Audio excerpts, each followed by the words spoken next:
Greetings! I am Herbert Erpaderp, and today I'm at the Redbank Plains War Memorial, which is about 10 minutes drive from the previous memorial I visited.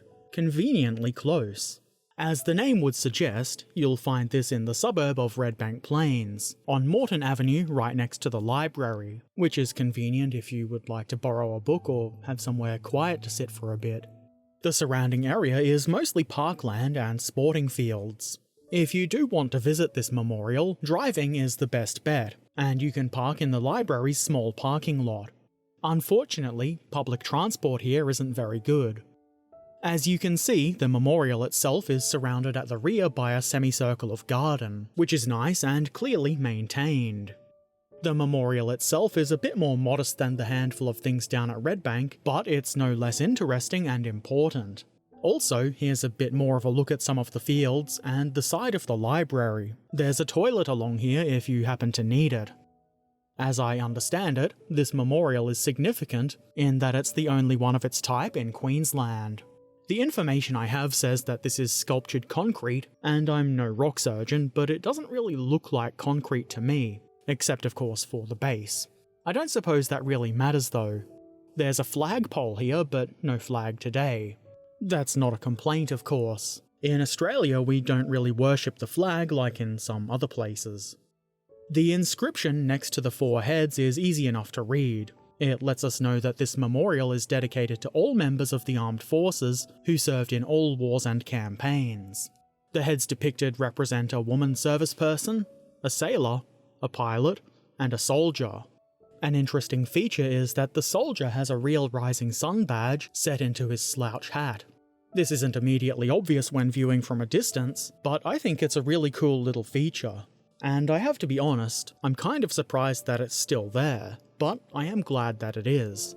The dedication plaque looks a little bit less shiny than it must have in the past, and it looks like somebody's tried to clean it up, but I suppose what matters is that it's still perfectly legible. It tells us that this memorial was unveiled in April 1986, and that it was sculpted by a Mr. T. Farrell of Pine Mountain. Is it appropriate to have a little bit of a chuckle about this being sculpted by Mr. T?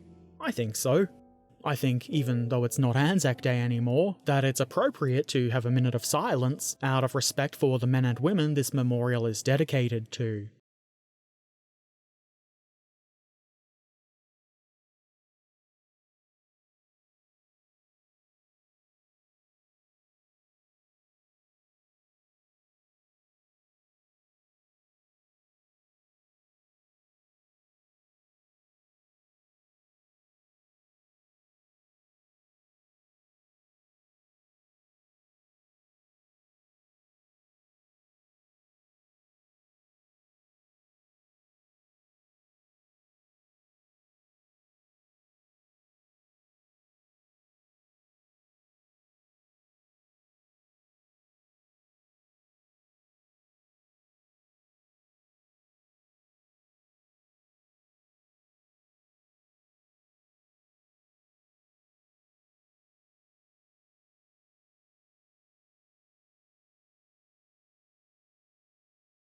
Okay, so that's the Redbank Plains War Memorial. It is relatively small, and kind of out of the way, but no less interesting and meaningful. I like it. I hope you found this interesting.